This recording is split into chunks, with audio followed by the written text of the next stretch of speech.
Olá pessoal, boa noite. Vocês me escutam?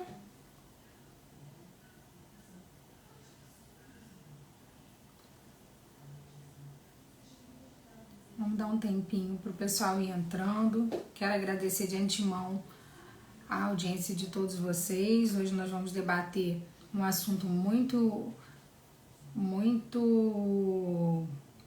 instigante, né? Digamos assim, para todos nós da área jurídica, do direito eleitoral, e com uma convidada que é uma das pessoas que mais entendem do assunto, né? A doutora Maria Cláudia Chianeri, né? A doutora Maria Cláudia é fundadora da Academia Brasileira de Direito Eleitoral e Político, ABRADEP, ex-assessora-chefe da presidência do Tribunal Superior Eleitoral e ex-assessora dos ministros Celso de Mello e Aires Brito no Supremo Tribunal Federal.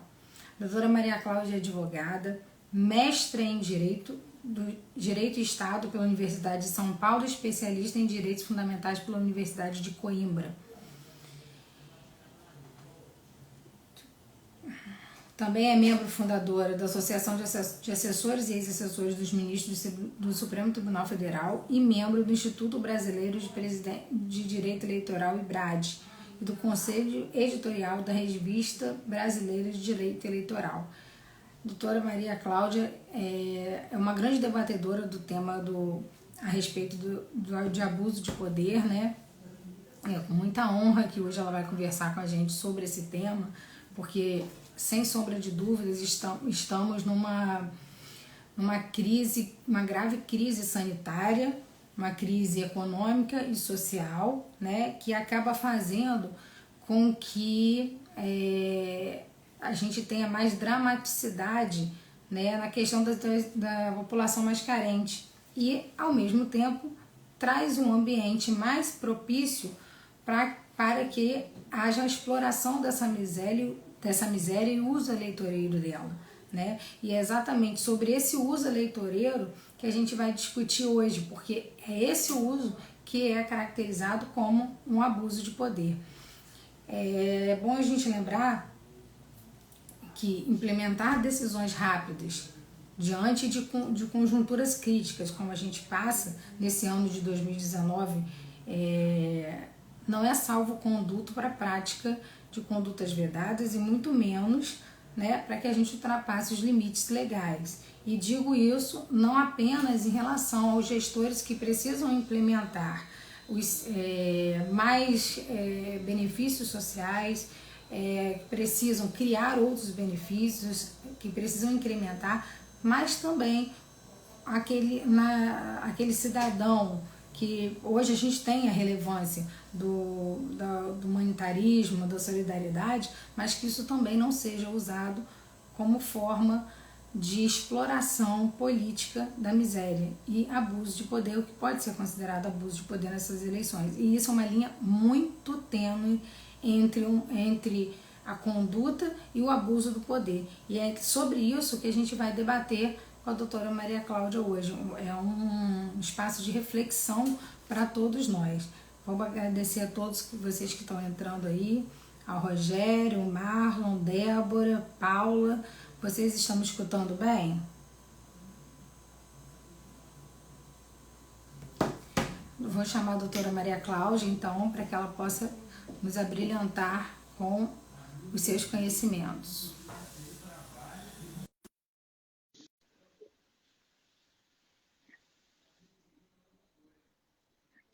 Vamos aguardar um pouquinho. Doutora Maria Cláudia. Olá, me desculpe, o atraso estava fazendo uma audiência. Peraí, deixa eu pegar um minutinho.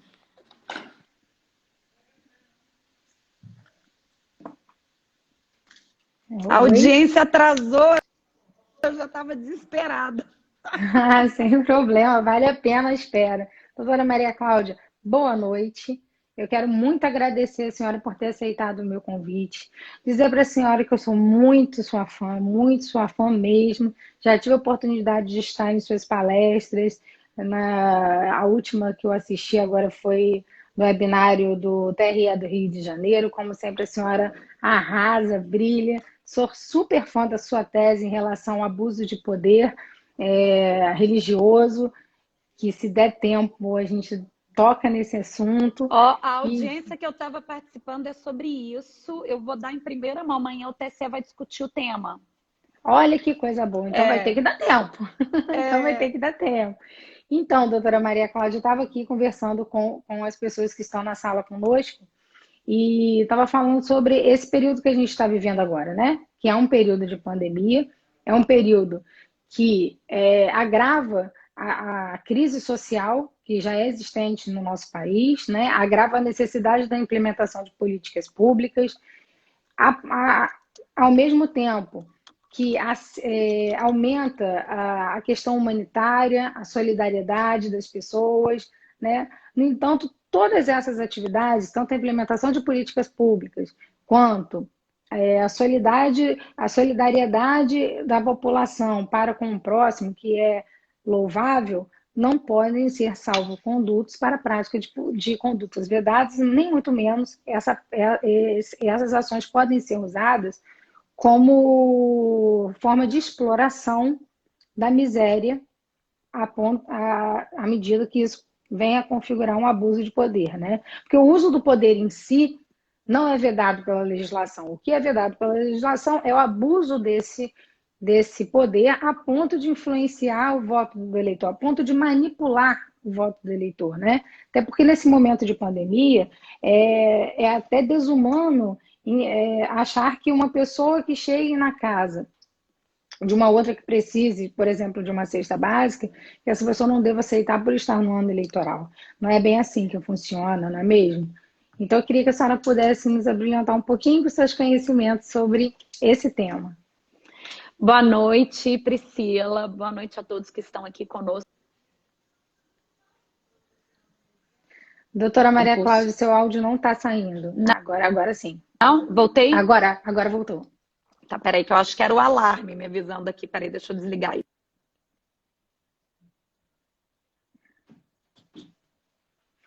Ok. Me desculpe. Então, quero agradecer a você. Tá me ouvindo? Eu tô te ouvindo. Agradecer a você, Priscila, a todos que estão conosco, ao AB Campus, por essa oportunidade de dialogarmos um pouquinho sobre essa questão. Eu já estou recebendo consulta de tudo quanto é lugar. De fato, a gente sabe que uma coisa é o exercício legítimo do poder político, do poder econômico, do poder de mídia, e outra coisa é o abuso de poder, que na verdade é o desvio de finalidade.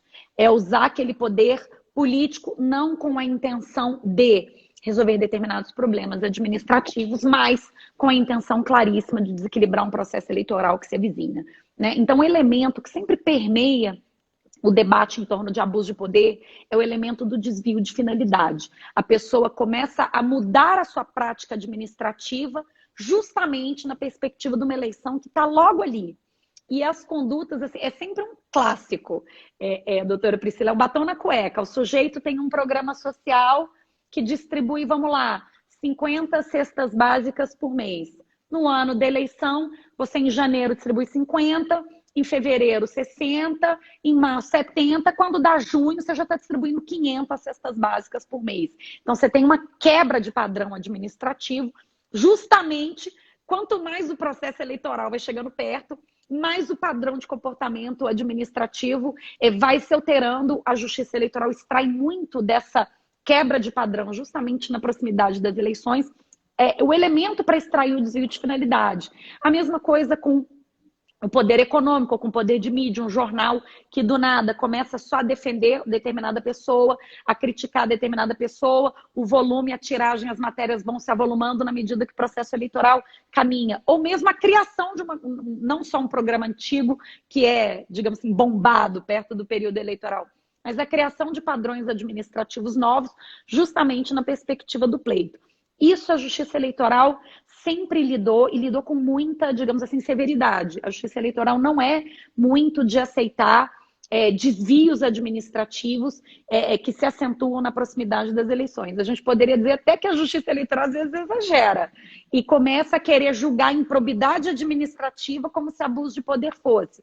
O prefeito compra um terreno irregularmente na véspera da eleição, e só porque é perto da eleição, há muitas decisões querendo converter algo que não tem projeção eleitoral nenhuma, mas que é sim, eventualmente, uma improbidade, um desvio administrativo, numa irregularidade eleitoral. Agora, esse ano, ele traz um elemento dificultador de tudo, que é uma gravíssima crise de saúde pública, que está impondo aos gestores públicos a adoção de N iniciativas, e assim, Priscila, a gente escuta coisas que estou aqui em Brasília, Brasília não tem município, então eu não tenho prefeito, coisas que eu nem imaginaria. Então, por exemplo, semana passada me ligou um prefeito de Santa Catarina dizendo o seguinte: doutora, como é que eu faço com o meu gasto com publicidade institucional? Né, que a gente sabe que no ano eleitoral ele não pode ultrapassar a média dos semestres anteriores. Ele falou, eu preciso, até para anunciar para os alunos da rede pública que a videoaula estava começando, eu tive que contratar carro de som. O município é grande, tem distrito, gasta gasolina, aluguel de carro, gravação. Como é que eu faço nesse momento? Eu preciso Existem vários municípios que fizeram os seus programas, à semelhança do que o governo federal fez, dos R$ 600, vários municípios estão instituindo programas de apoio à população, de apoio ao desempregado, ao comércio, restaurantes. Então, é um momento em que a população pede uma ajuda, porque é grave na perspectiva da saúde e da economia, infelizmente, né? Então, nós temos essas duas coisas, mas ao mesmo tempo é um ano eleitoral, e essa pandemia que acabou se intensificando entre março e abril, nos pegou a todos na proximidade dos pleitos, impondo aos gestores um agir, e o fato é que tem muita gente com medo de fazer o que precisa ser feito e ter um problema lá na frente com a justiça eleitoral, e a gente precisa reconhecer, tem muito gestor abusando. Então, a gente eu tive notícia, por exemplo, de município que não tinha nenhum caso de Covid. A gente sabe que o fato do município não ter caso não significa que não precise dos cuidados e das medidas preventivas e profiláxicas, mas naturalmente que as providências são diferentes num município no Amazonas, em que a situação é absolutamente crítica, do Pará, de São Paulo, enfim. E o prefeito estava fazendo cartilhas e rodando 200 mil cartilhas em que ele estava na foto, em que o slogan da prefeitura estava claro, cartilha com medidas preventivas, lava a mão, usa máscara, mantenha a distância, mas em que o nome do prefeito está por toda parte, a cor do partido dele é a cor, coincidentemente, que ilustra toda a cartilha, né? A logo da publicidade institucional está lá, e é difícil acreditar, no contexto do município que tem 0 casos, que essa tenha sido uma medida proporcional, razoável e adequada.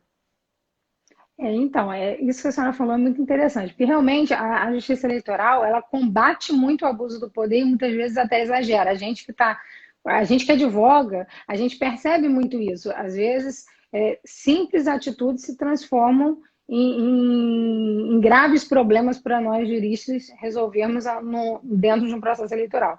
No entanto, a gente também tem que reconhecer que esses limites rigorosos que a lei impõe não é simplesmente um preconceito, né? Ele vem de uma questão cultural, porque infelizmente no Brasil, né, a política é vista como uma forma de você ganhar economicamente algum tipo de vantagem. A gente vê isso na classe alta, na classe média, e entende como acontece na classe mais vulnerável, né? Na classe de extrema pobreza, onde ali sim o assistencialismo acaba ganhando um contorno de abuso de poder ainda maior, né? Então, e esse ano é um ano eleitoral extremamente atípico, porque estamos numa grave crise realmente, uma crise sem precedentes, em que se discute muito a saúde, em que se discute muito a economia, mas esquece-se de se discutir o aspecto social, que é tão grave quanto os dois viés que a gente está falando, né? O aspecto social é muito grave. Existem famílias numerosas, existem famílias em extrema pobreza, que necessitam, sim, de uma resposta de gestor. Mas essa resposta, essa implementação, a criação de programa, ampliação, incremento, não pode ser desproporcional, como a senhora falou. Ele deve guardar, na verdade, a proporcionalidade de acordo com aquilo que a gente está vivendo. Então, é aquele negócio, a gente tem que fazer de acordo com os limites constitucionais e ganha muita relevância nesse momento, do meu ponto de vista, os princípios da impessoalidade e da eficiência. Será que aquela atitude ela é eficiente para o momento que o município está vivendo, que o Estado está vivendo, e todos os parâmetros impessoais nessa situação? Porque falou-se em incremento de benefício, criação de benefício, já acende a luz amarela do abuso de poder para o judiciário. E eu acho que nesse momento, e eu ouvi isso da procuradora, eu esqueci o nome dela agora, na palestra no Rio, que nesse momento, ao invés de acender a luz amarela do abuso do poder, deveria-se acender a luz da boa-fé, né? Da boa-fé em tentar combater. Mas não é tentar combater pura e simplesmente. Até porque, como eu disse antes um pouquinho da senhora entrar, a crise que a gente passa, né, a necessidade das respostas rápidas que os gestores precisam dar à população, até mesmo para proteger a população, não é salvo-conduto nenhum para que possa ser tomadas medidas ilegais, contrárias à lei e condutas vedadas. Mas, para além disso, um outro ponto que eu gostaria de falar com a senhora é que uma situação é a atitude do gestor, né? Que precisa dar resposta para a população. Mas a gente também está vivendo num contexto em que a questão da humanização, a questão da solidariedade, a questão da caridade. E aí é que está, que eu vejo um grande problema. Por quê? Não que eu seja contra a caridade, muito pelo contrário, eu acho a solidariedade, a caridade, a empatia tão necessária quanto a ação do gestor público, até porque a máquina estatal não consegue absorver toda a demanda da população. Mas até que ponto essa caridade não está sendo usada ou não está sendo o escopo de um abuso de poder, ou seja, ela não está sendo desvirtuada, ela não está sendo usada para explorar a miséria e manipular o voto daquele eleitor que se sente agraciado com aquela medida, que se sente, na verdade, sente gratidão por aquela pessoa que fez. Até porque o uso promocional dessa caridade, no meu ponto de vista, é um grande divisor de águas, né? O que a senhora acha sobre isso? Então, você falou de uso promocional, até anotei que o 73, inciso 4, da conduta vedada. Eu acho que são duas faces da mesma moeda. Quando a gente fala de programa social do Estado, de uma distribuição de um cheque de R$ 600 que vai para sua conta, ou de um auxílio para um desempregado, isso é caridade. Eu posso fazer caridade com dinheiro público, nesse caso é o gestor que faz, ou eu posso fazer caridade com o meu dinheiro. Tanto que muitos brincam que os programas assistencialistas do governo nada mais é do que passar o chapéu alheio. O cara faz caridade, se promove, fideliza o eleitorado, mas o dinheiro nem sai dele, o dinheiro sai da gente, né? E existe, digamos assim, a caridade privada, que é a filantropia, né? E acho que os critérios de avaliação desses programas, eles devem ser basicamente os mesmos. Pouco importa se o dinheiro vem do poder público ou do particular. Eu ontem recebi uma consulta de um cliente, que foi ótima, uma rifa. Ele está fazendo uma rifa para levantar dinheiro para a população carente, para comprar cesta básica e tal. E a pessoa pode comprar a rifa dando um determinado valor ou uma cesta básica. Compra uma rifa e está rifando o quê? Está rifando uma camisa do Flamengo toda autografada. E aí, como é que ele está promovendo essa rifa? É uma foto dele segurando a camisa do Flamengo. Vamos ajudar quem precisa. Entre na rifa. Aí embaixo. Para você apoiar, siga o fulano nas mídias sociais. Aí a seta. Indique as mídias sociais para mais 3 amigos. E 4, entregue a cesta básica não sei aonde. Então, aqui, quer me parecer que há evidente situação de abuso de poder. A hora que eu vi, eu falei, não usa isso por nada. Primeiro, porque o que o sujeito está fazendo é bombar a sua mídia, usar aquela camisa autografada, que é um bem, é um brinde, é um presente, é um prêmio, para bombar as suas mídias sociais, sabendo que hoje, pela legislação, a partir do momento que ele registrar a candidatura, ele tem a portabilidade. Ele pode fazer uso da sua mídia social particular, privada, que você já usava, você pode fazer uso disso ao longo da campanha. Então, ele usa a camiseta para bombar o perfil dele nas mídias sociais, para daqui 2, 3 meses fazer dessas mídias sociais o seu canal de candidatura. Então, evidentemente que a quebra da impessoalidade, a troca de um benefício por um suposto apoio, a gente sabe que comprar seguidores não é algo permitido, e é mais ou menos isso que ele está fazendo. Então, aqui há uma quebra da impessoalidade absoluta, há o desvio de finalidade. Se você perguntar para o candidato, ora, mas ele é um grande filantropo, quantas rifas ele já fez antes? Nunca. A primeira é agora. É claro que a gente tem uma pandemia. As pessoas estão... Muita gente que nunca ajudou, agora está se sentindo impelido a também fazer.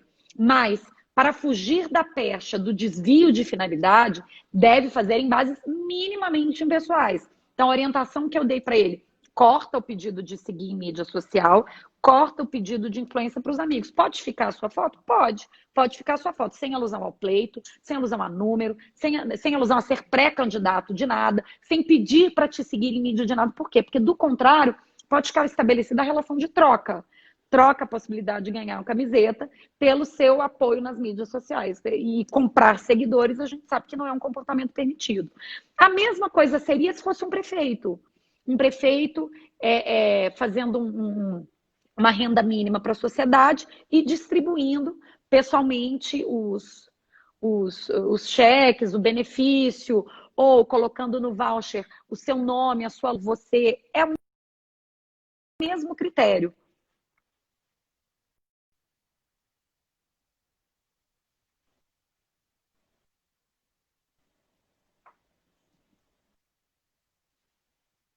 Tá me ouvindo? Deu para ouvir? Agora eu vi, eu vi. É porque deu uma queda.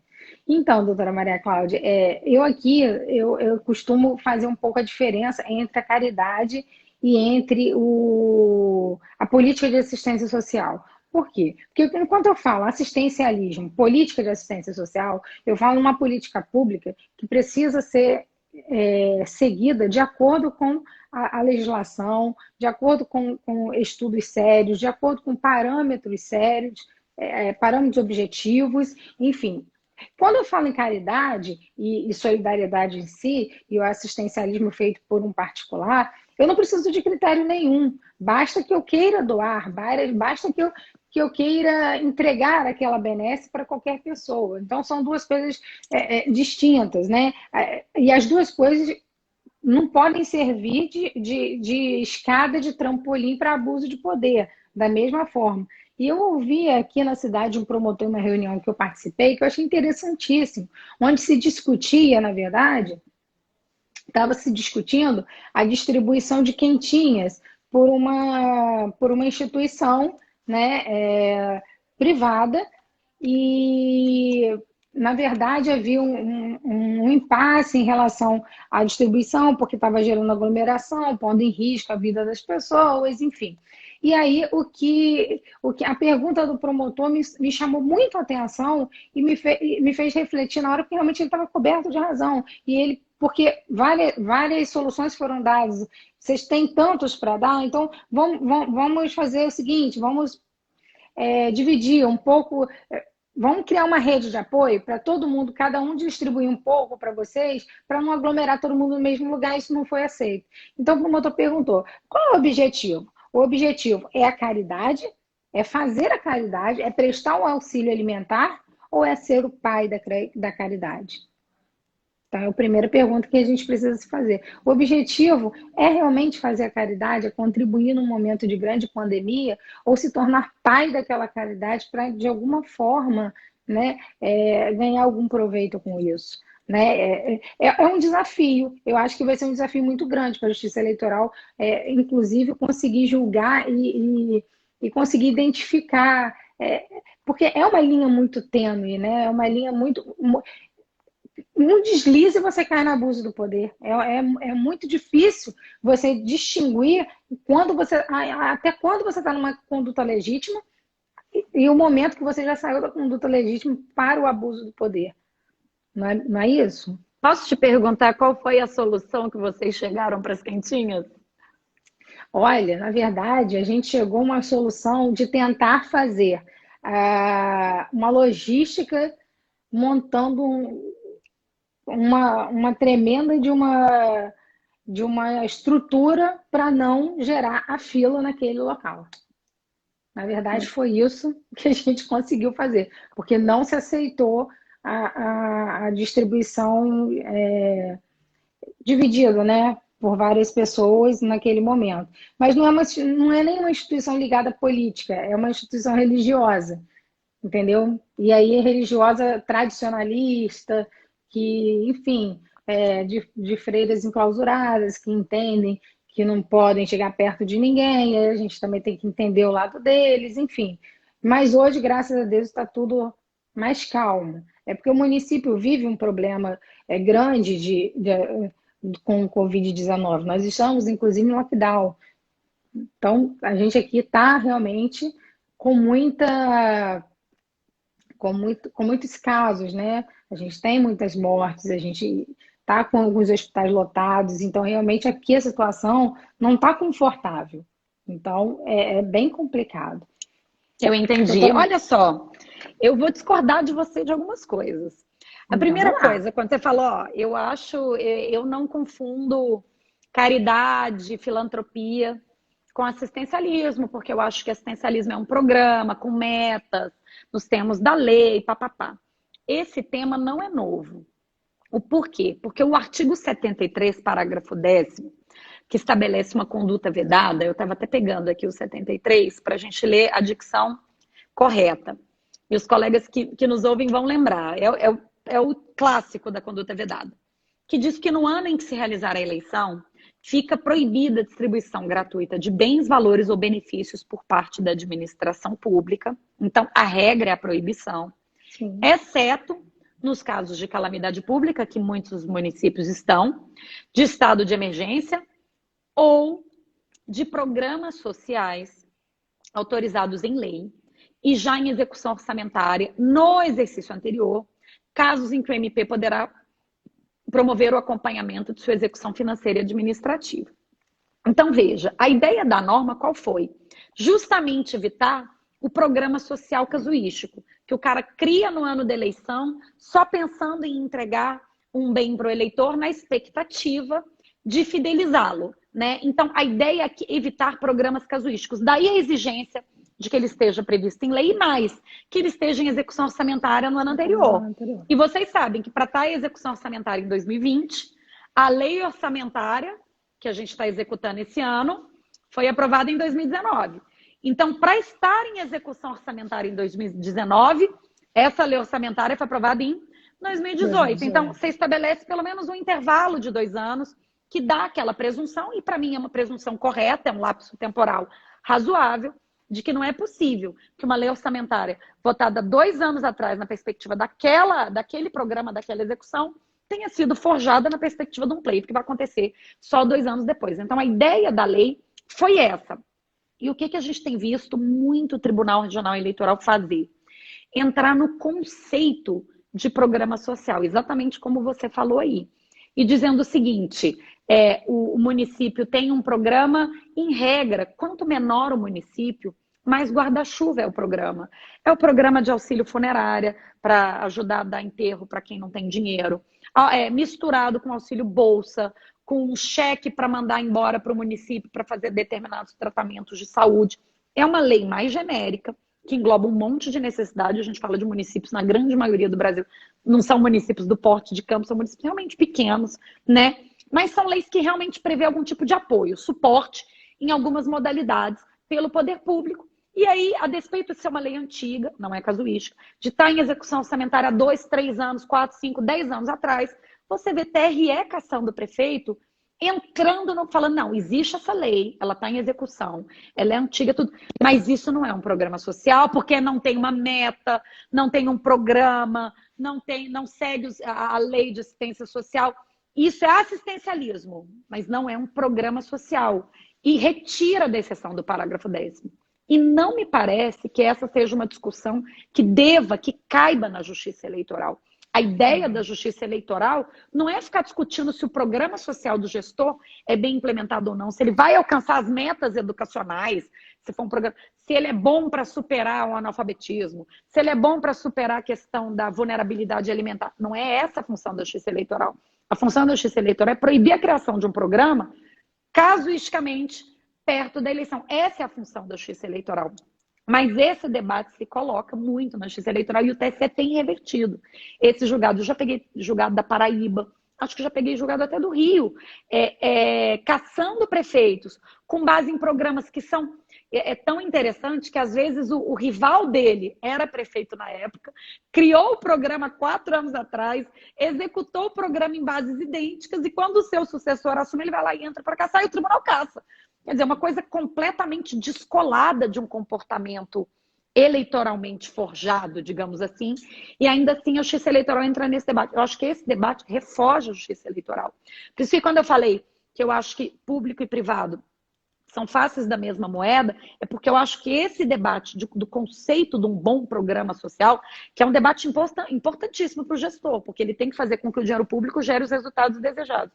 Mas é um debate que não cabe dentro da justiça eleitoral para fins de cassação. No mais, olha que interessante, por que eu te perguntei o destino das quentinhas? Porque brasileiro tem uma mania, eu estou muito saturada desse excesso de tutela do direito brasileiro. Eu acho que a gente tem que deixar a eleição um pouco mais solta, né? De extrair de desvio de finalidade de tudo. E eu adorei a resposta que você me deu. Eu anotei aqui que o promotor disse para você, a gente propôs que as quentinhas fossem distribuídas para um monte de gente e eles não toparam, porque no fundo ele quer ser o pai da criança, quer ser o pai da caridade, né? E aí se fosse um candidato, estava cassado por essa recusa, entende? E aí você me disse que são freiras reclusas. Então, veja, não há desvio de finalidade nenhum em desejar ser pai da caridade. Mas o promotor já vê isso com desconfiança. Ah, mas ele quer ser o pai da caridade. É claro que eu quero. Existem muitos estudos sociológicos de por que as pessoas fazem caridade. E uma das respostas é pelo bem-estar que a gratidão do outro te gera. Então, a pessoa gosta de fazer caridade porque, no fundo, não é uma coisa 100% altruísta, mas é porque você se sente bem com o seu gesto.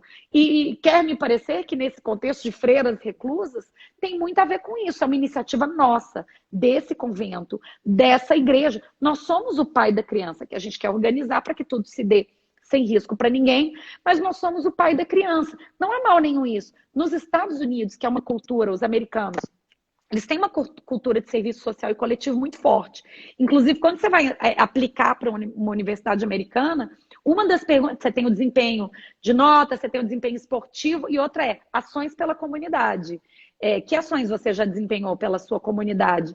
E os grandes milionários americanos forjados nessa cultura, eles fazem questão de ter uma praça com a sua placa e ele é que cuida da praça, ou de ter o seu nome num hospital e ele é que custeia aquela ala do hospital. E isso não tem nada demais. Mas a gente tem a mania de querer esvaziar a meritocracia. Veja, o promotor já queria extrair dessa recusa do doador qualquer tipo de intenção desviada. Se fosse um candidato e não freira, ia ter problema. E a gente tem que... certamente. Ia ter. E veja, não era para ter. Não era para ter. A gente precisa ser mais seletivo na extração do desvio de finalidade. Eu tive um caso de Sergipe, Priscila, que foi assim, para mim, foi doloroso. Porque era um sujeito muito correto. Médico, não era político de profissão. Médico de interior, a vida dele é essa. Ele atendia no postinho da prefeitura. E depois, em casa, era aquela fila de gente querendo receita para o filho doente, com febre. É isso. E ele é candidato à eleição, evidentemente se desincompatibilizou da função de médico municipal, então a função pública se desincompatibilizou, mas as pessoas o procuram. As pessoas procuram médico no município pequeno. Elas vão bater lá na casa dele, de madrugada, sábado, domingo. E ele foi cassado por conta disso. E por 4-3, foi uma maioria apertadíssima. e um sujeito muito de bem, assim, sem histórico nenhum, sem um histórico de política. E eu pensava, bom, mas veja que paradoxo que a justiça eleitoral está criando. A pessoa que toda a vida foi um braço de apoio para sua comunidade, toda a vida, justamente na eleição, vai ter que fechar as portas e lacrar as suas janelas para as pessoas que o procuram pedindo uma receita médica, uma consulta com uma criança que está com febre de madrugada. E aí gera até um efeito rebote. Quem é que vai ser candidato num contexto como esse? Como é que as pessoas vão compreender essa recusa que não faz sentido para absolutamente ninguém, percebe? Sim, é porque é caso a caso, né? Nesse caso, ele já vinha desenvolvendo, não tem, ele desincompatibilizou da função pública, mas ele não deixou de ser médico em momento algum, né? E parece que esses excessos a gente vê muito, né? Aqui no Tribunal do Rio, a gente vê muito excesso também em julgamentos. Doutora Maria Cláudia, agora eu estou muito curiosa para saber sobre o abuso do poder religioso que a senhora falou no início da live. A senhora pode falar para a gente um pouquinho sobre isso? Então, esse é o tema da minha paixão. Eu adoro esse assunto, escrevo sobre ele já Eu faz também adoro. muitos Eu anos. adoro. Acho que quando ninguém nem falava sobre isso, em 2007, eu já fiz o meu mestrado sobre isso, lá vão 13 anos, né? E amanhã está na pauta do TSE um processo de relatoria do ministro Fachin, proveniente de Lusiânia. E é um caso pequeno, eu não sou advogada do caso, evidentemente. Eu já escrevi um artigo sobre esse caso, porque esse caso me chamou tanta atenção, que me deu vontade de advogar de graça para vereadora, coitada. E eu acho ele um ícone do que está acontecendo em tema de abuso do poder religioso. Existe um preconceito muito forte em tema de religião, como se todos os demais líderes tivessem um certo grau de autonomia e a pessoa, em razão da sua liderança ser religiosa, perdesse grande parte da sua liberdade de manifestação, né? E com isso nós realmente não podemos concordar mesmo.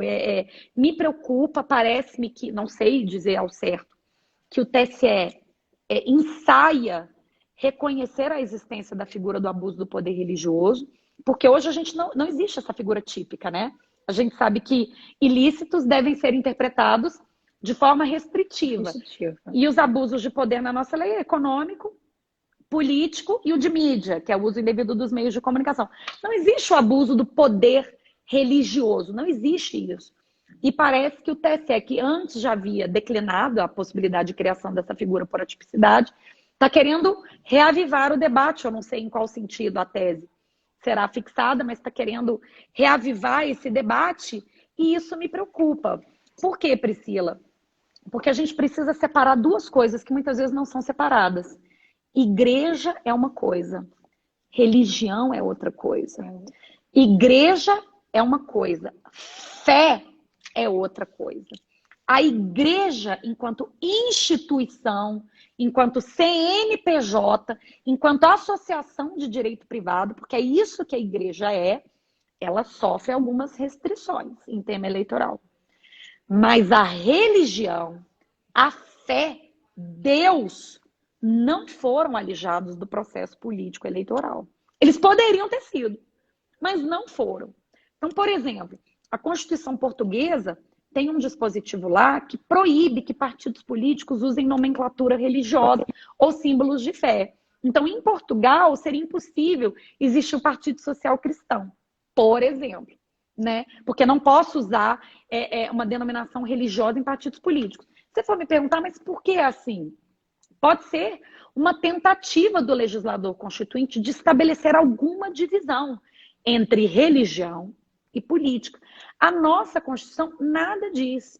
E não é só ela. Nenhum dos nossos documentos constitucionais, à exceção do de 1891, trouxe a religião como um fator relevante para um tratamento especial em tema de direito eleitoral e político. Nada. Então, a religião é um indiferente. E a igreja? Aí é que é interessante. Existem apenas duas restrições. E não a religião, e não ao pastor, e não é a igreja enquanto instituição. Quais são essas duas restrições? Igreja não doa, mas nenhuma pessoa jurídica doa. Então, e dentro de bem de uso comum, dentro do templo, dentro da igreja, dentro do lugar de celebração, não é possível ter propaganda. Mas, novamente, não é uma norma voltada à igreja. É uma norma voltada a todo e qualquer bem de uso comum.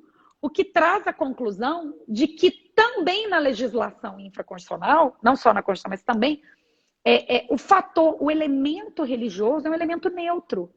Em momento nenhum se elegeu a especialidade do fenômeno religioso para dar um tratamento diferente. Falar, não, aqui a gente precisa de um tratamento diferenciado. Então, veja, como é que eu vou criar a figura do abuso do poder religioso? A revelia da tipicidade, esse para mim já é um fundamento insuperável. Para tratar de forma destacada a questão religiosa, se nem a Constituição e nem a lei trazem a religião como um elemento legítimo de disciplinação autônoma. Qual a diferença de um pastor, de um Felipe Neto, que tem mais seguidores de mídia social do que o Lula e o Bolsonaro juntos? Por que a ascendência de um líder religioso é mais potente do que a de um influenciador digital, do que de uma Jennifer Lopez, que na semana passada estava convocando todos os americanos, todos os latinos para irem participar das prévias democratas para não reeleger Donald Trump? Qual é o alcance daquela postagem? Quanto ela influencia no comportamento das pessoas? Se ela usa uma roupa, quantas pessoas compram? Por que a liderança religiosa é mais forte que a liderança sindical? Por que o Paulinho da Força pode usar força e o Joãozinho da Assembleia de Deus não pode usar o Assembleia de Deus? Então, veja, se eu for escolher o fator liderança para restringir direitos políticos, por que só a liderança religiosa? Aí vem uma questão, eu estava até conversando agora com um dos ministros do TSE, do mito da vulnerabilidade do fiel. É como se uma pessoa, ao acreditar numa religião, se tornasse absolutamente um incapaz. Uma pessoa sem condições de tomar decisões com bases racionais. Uma pessoa que, se o líder religioso ela pula no poço, ela pula no poço. Ora, esse discurso, me desculpe, ele parte de um preconceito religioso visível, né? Quem falava isso eram os comunistas, que a religião é o ópio do povo, não é? E nem de longe os estados comunistas eram estados neutros, eles eram estados hostis ao fenômeno religioso. Então, me preocupa imensamente o destacar da questão religiosa, porque ele não é. Ele hoje, legalmente e constitucionalmente, é um elemento neutro. E eu vou ler para vocês, se você me permitir, Priscila, porque esse processo, claro. ele me incomoda. Olha por que a pessoa foi caçada. Numa reunião dentro da igreja, então não era um culto, não era uma celebração, não era uma missa, não era nada. Era uma reunião interna da igreja e ela estava conversando com alguns membros daquela comunidade, porque são membros de uma comunidade. Eu digo que existe um liame vertical entre o fiel e seu líder religioso e um liame horizontal entre fiel e fiel. É uma relação especial. É como eu com as mulheres que militam comigo no movimento feminista. Nós temos um liame horizontal. Aí veja, ela nessa reunião interna, ela disse as seguintes palavras. Eu vim pedir a vocês compreensão, apoio, nos ajude. Nós tivemos aí 3 anos e meio ajudando, agora eu preciso da força de vocês, uma reunião interna, né? Por que eu estou com Cristóvão? Acho que Cristóvão deve ser o prefeito, ela é vereadora, né? Porque ele me ajudou a ajudar as igrejas, ele me atendeu em tudo. Então eu estou para ajudar.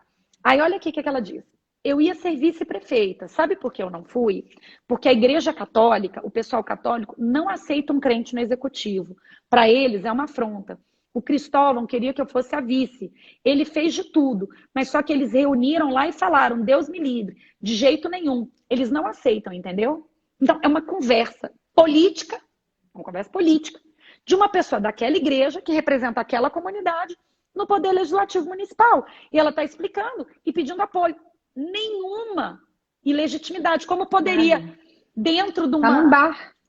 Priscila, quando eu dei uma palestra sobre esse acórdão, acho que foi ano passado, em São Paulo, e o Procurador Regional Eleitoral de São Paulo, o Dr. Luiz Carlos Gonçalves, que é um sujeito maravilhoso, falei, Luiz, vamos fazer um exercício? Tinha um público enorme, Priscila. E eu falei assim, gente, eu vou contar para vocês a seguinte cassação. Era um negro. Olha o que eu fiz. Eu tirei o elemento religioso e no lugar do elemento religioso eu trouxe o lugar raça. Falei, era um negro que estava dentro da Educafro, que é uma entidade de defesa dos direitos da população negra, e ele estava conversando. Evidentemente que ele não pediu para a bancar a campanha dele, porque ela não pode, porque pessoa jurídica nenhuma pode doar.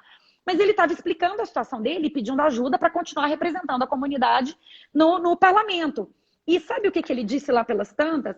Ele disse o seguinte: eu ia ser vice-prefeito. Sabe por que eu não fui? Porque os brancos, a turma branca não aceita um negro lá no executivo. Para eles é uma afronta. O prefeito queria que eu fosse o vice, ele fez de tudo. Só que eles reuniram e falaram: Deus me livre, negro de jeito nenhum. Falei: vocês acham alguma afronta? Todo mundo: não. Falei: agora vamos trocar, mulher. Vou trocar o elemento raça por elemento gênero. Uma mulher, uma reunião do movimento de mulheres, 30 mulheres dentro, reunião fechada. Ela não pediu para a entidade bancar, porque a entidade não pode bancar, a associação não pode bancar, porque é pessoa jurídica. Mas ela disse: eu ia ser vice, mas os homens não aceitam uma mulher. Vocês verem abuso? Não. Agora eu vou trocar, vou botar o fenômeno religioso. E eles entenderam que abuso, e aqui os fundamentos, Priscila, eles causam uma vergonha absoluta. Olha o que diz aqui o julgado. É muito grave, é a utilização da palavra de Deus em vão. Mas quem é o TRE para dizer o que é que pode e o que é que não pode ser dito dentro de uma igreja? Para cooptar a vontade dos correligionários, utilizar-se de Deus como cabo eleitoral. E por que é que Deus não pode ser cabo eleitoral? Tem algum problema do presidente da República ter como slogan de campanha Brasil acima de tudo e Deus acima de todos? Já que ele traz uma bancada religiosa, ele representa essa bancada, que é legítimo, é uma parcela da população. Então, vê-se que há um claríssimo preconceito, muito claro, e uma tentativa de alijar o movimento religioso do debate político. E isso é errado. Ninguém pode ser cerceado de um direito fundamental em razão da sua crença religiosa. isso é um princípio básico da nossa Constituição. A igreja tem pautas políticas, pastoral carcerária, a questão da terra. A igreja católica tem um histórico enorme na questão de invasão, de reforma agrária. Você tem as santas casas, você tem a questão da saúde pública. Por que não? Contraceptivo, aborto, pílula do dia seguinte. Exatamente. Eu falava legalização de aborto, várias discussões que perpassam também pela igreja é um movimento, é um grupo de interesse, como outro qualquer. Tem uma pauta de moral, de costume, e tem uma pauta de política pública. Ora, o atual presidente, que se elegeu usando Deus como cabo eleitoral, e isso não tem nada de errado. E se alguém quiser usar o pastor, que use. Se alguém quiser usar Maomé, que use. Se quiser usar o candomblé, que use. Cada um faz referência à sua base, à sua origem. Assim como o Paulinho faz referência ao Paulinho da Força, porque ele vem da Força Sindical, que é um sindicato que também não pode doar e que até pouco tempo atrás recebia contribuição obrigatória de natureza tributária. Então, veja, preocupa muito essa questão. E para você ver como o fator religioso perpassa a política pública, a gente lembra que nessa presidência, por exemplo, a principal política para evitar a gravidez precoce não vai ser mais uma política pública de vídeo de camisinha ou de pílula do dia seguinte, vai ser a política da abstinência. É uma opção de uma ministra que tem forte base religiosa e que vai adotar a política pública de acordo com aquela base. E esse governo tem legitimidade para isso. Então, dar ao Poder Judiciário o poder de dizer que a igreja só pode falar de religião, quando a Constituição, em momento nenhum, cerceia esse tipo de discurso político das autoridades religiosas, com todas as vendas, é um passo larguíssimo. E esse acórdão do TRE que eles vão julgar amanhã é horroroso. E me assusta que o TSE esteja se animando a rever esse tema num caso como esse. Porque esse caso, ele termina o voto, Priscila. Esse caso me revolta. Ele termina o voto dizendo o seguinte: não, é uma vergonha. Deste modo. Esse sentimento do advogado é muito. Eu tô rindo porque é muito engraçado. Geralmente eu fico revoltada, dá vontade de matar quando eu tenho uma foda assim. O discurso proferido nesse contexto, tal qual a parábola do semeador, contado por Jesus Cristo nos evangelhos sinóticos, encontrou terreno fértil. Ou seja, ele próprio tira o discurso político da igreja, mas ele, na condição de agente público, num voto oficial, faz uso de uma parábola que, para mim, que não sou católica, não diz absolutamente nada. Então, veja, evidentemente que o preconceito religioso, ele perpassa esse acórdão, né? E se eu vou dizer que vou avançar a questão da tipicidade das figuras abusivas para criar uma figura nova, sem que a Constituição me dê nenhum indício, Priscila. Se a Constituição do Brasil tivesse um dispositivo como a de Portugal, eu poderia até dizer, não, a intenção do legislador foi estabelecer um mínimo de blindagem entre política e religião, algum tipo de afastamento, poderia ser um gancho interpretativo, mas se a própria Constituição, no seu silêncio eloquente, conhecedora da especificidade do fenômeno religioso, não trouxe nenhuma cláusula para dizer que religião e política devem ser misturadas, religião e política estão juntas sim, fé e política podem andar juntas sim, a instituição a igreja que não pode. Mas eu não estou falando disso, estou falando de abuso do poder religioso. Então, eu estou trazendo a religião para dentro do processo quando a Constituição assim não fez, percebe? Sim. E é muito, como que eu vou dizer, causa muita angústia quando a gente para pensar que um julgamento desse pode se dar à revelia da própria Constituição, porque é um julgamento à revelia da Constituição, se a gente parar friamente, até porque aonde o legislador não restringiu, não cabe ao intérprete restringir. Né? É Existem claro. as condutas, elas são números clausos. Então, a partir do momento que o TSE, infelizmente, a judicialização das eleições, no meu ponto de vista particular, não é saudável. Não é saudável. Porque acaba se criando figuras que não existem, dificultando o trabalho do advogado, e muitas vezes a gente recebe consultas e responde conforme a legislação, e o tribunal aplica de uma maneira diferente. E é até complicado para a gente falar para o nosso cliente que, olha, mas a legislação diz isso, eles estão julgando dessa forma, nós vamos lutar porque a legislação diz isso. Então, às vezes, isso causa até um desconforto com o próprio cliente, porque a gente, né, cria o discurso de acordo com a legislação, que é o que nos ampara, e, de repente, a jurisprudência muda e muda ao contrário da legislação, né? Numa interpretação muito ampla onde deveria ser restrita. Não é isso? Uhum. É isso aí. É claro, né, que há, sim, situações que merecem essa atuação contra-majoritária da Justiça Eleitoral. Mas, salvo melhor juízo, eu tinha essa conta de cabeça, agora eu não tenho mais. Nesse pleito, nessa legislatura municipal que está se encerrando agora, nesses 4 anos, foi realizada quase que uma eleição suplementar sim, outro dia não, uma eleição sim, outro dia não, dado o volume de prefeitos cassados. Então, isso tem que impor um repensar mesmo, para a gente saber se de fato a gente não está banalizando uma atuação contra-majoritária que teria que ser muito pontual, muito seletiva. Eu me lembro que um fato que me chamou muita atenção numa das palestras que eu acompanhei da senhora foi a situação do abuso do poder. Eu acho que foi a época que a senhora começou a discutir o abuso do poder religioso, ou logo depois, se eu não me engano, em relação à situação que envolvia um pajé. Ah, um cacique? Cacique, isso. Esse caso, né? Foi o primeiro caso em que o TSE entendeu que não existia essa figura lato sensu do abuso de autoridade. Porque, de fato, o cacique aprontou loucamente, assim. Era uma tribo... Eu lembro, me estavam contando essa história. Era uma tribo no Paraná. E eles falavam o dialeto próprio deles, então os fiscais da Justiça Eleitoral absolutamente não entendiam o que eles estavam falando. E ao longo da campanha, o cacique não deixava os candidatos entrarem lá para fazer campanha, a não ser aquele que ele apoiava. Ele botava crianças, os índiozinhos, para ir de mão dada com os pais para votar, não era pai coisa nenhuma, era olheiro, né? Houve uma intimidação, e o cacique naquela tribo, é uma loucura, pela cultura indígena do local, ele tem poder de ser executivo, legislativo e judiciário. Ele aplica penalidades, ele aplica penalidade do banimento, a pessoa é expulsa da aldeia. E ele, de fato, coagiu as pessoas a votar no candidato dele, que teve 97% dos votos naquela zona eleitoral. Né? E aí houve uma ação contra ele, e tentando se enquadrar nessa questão do abuso do poder de autoridade. E nessa oportunidade, o TSE disse: abuso do poder de autoridade é só de autoridade pública.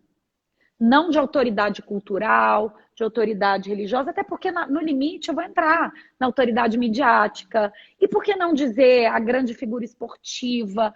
Que tipo de influência no comportamento de jovens tem esses grandes jogadores, essas figuras? Aqui em Brasília, há 2 anos atrás, foi eleita senadora, nunca tinha participado de campanha absolutamente nenhuma, Leila do vôlei. E o nome de urna dela era Leila do vôlei, fazendo alusão justamente àquela origem, àquela base dela. Então, são pessoas que se destacam e que conquistam todo tipo de liderança. E se eu for tipificar isso, eu vou criar um rol absolutamente aberto. Todo dia vai ter um tipo de liderança diferente. Veja, é uma ilicitude em razão de uma condição natural da pessoa. Isso é algo que a gente precisa pensar. Você tem um abuso de poder por uma condição que é sua. A liderança é algo seu. É diferente da liderança, da autoridade política, porque ela faz uso do poder estatal da qual ela está temporariamente investida para favorecer aqui e ali. E, de fato, a questão do uso do cargo ou da função nas eleições não é um indiferente eleitoral. A Constituição fala de vedar o abuso do poder político. A lei eleitoral prevê uma série de condutas vedadas, ou seja, esse tema é um tema que merece especial tratamento. Mas a religião não. Ela não foi destacada um elemento a autorizar um especial tratamento. Então, preocupa a abertura do tipo com todo esse alcance e justamente para glosar a religião. Realmente. Doutora Maria Cláudia, algumas perguntas foram feitas, aonde denunciar abuso do poder, quando vê ato de abuso de poder. Então, isso até os canais do TSE, TRE estão abertos, inclusive via remoto, né, para que a gente faça. Eu estou respondendo aí. Tem denúncia, tem disque denúncia. Né, disque denúncia que pode ser feito. E na eleição municipal, encaminha a denúncia ao Ministério Público Eleitoral ou ao juiz da comarca, pode encaminhar diretamente. Eu acho que o Ministério Público é uma ótima pedida. Eu queria perguntar, aproveitar que a gente tem tempo, eu fico olhando para cima, porque de vez em quando aqui aparece um cronômetro aqui, porque corta, dizendo que né? vai acabar. Corta. Como ele não apareceu ainda, eu acho que dá tempo de perguntar para a senhora o que a senhora está achando da questão do adiamento das eleições municipais. Então, eu inclusive ajudei na confecção da redação da PEC, que foi aprovada ontem. Eu fui relatora do grupo de trabalhos instituído pela Abradep, fui relatora geral sobre o adiamento das eleições, eu sou 100% favorável ao adiamento. A gente tinha simulado 2 datas, a primeira de 15 de novembro, que acabou aprovada pelo Senado, e a segunda, numa hipótese mais dramática, no primeiro domingo de dezembro, com um primeiro turno muito curto, em 15 dias. Né? Eu acho que é importante esse adiamento, acho que se a gente puder realizar as eleições no ambiente mais seguro possível, é o ideal. Então, o ministro Barroso fez uma ampla consulta com médicos, infectologistas, e eles entendem que haverá uma janela biológica entre uma primeira onda e uma segunda onda, ou seja, a gente segue crescendo e depois vai estabilizar e vai cair, para só depois vir uma segunda onda.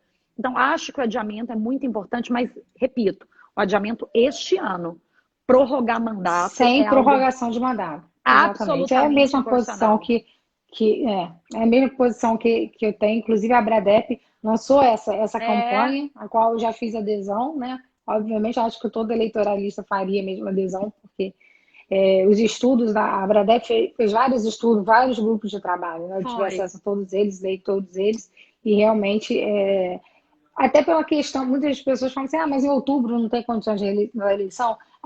A fase final é em outubro, mas tem toda a preparação que vem antes, né? Claro. E é essa preparação que não está podendo ser feita nesse momento. Que já vai sofrer, mesmo com esse atraso para novembro, vai sofrer. Mas é aquilo, a aprovação dessa PEC na Câmara é muito duvidosa. Não há... Sim, eu já percebi que está havendo uma grande resistência pelos perfis que eu estou consultando. Doutora Maria Cláudia, eu quero agradecer mais uma vez a sua participação, a sua aula. Pelos comentários, a gente viu que todo mundo conseguiu entender a linguagem acessível e dizer para a senhora que é um grande prazer, uma grande honra estar numa live com a senhora. Que nada, eu que agradeço, peço desculpa pelo atraso aí para entrar. Nada. Foi uma excelente oportunidade falar com vocês de Campos e estou à disposição para a gente fazer outros bate-papos, aliviar essa pandemia, pensar o direito eleitoral muitos problemas ainda vão surgir aí pela frente.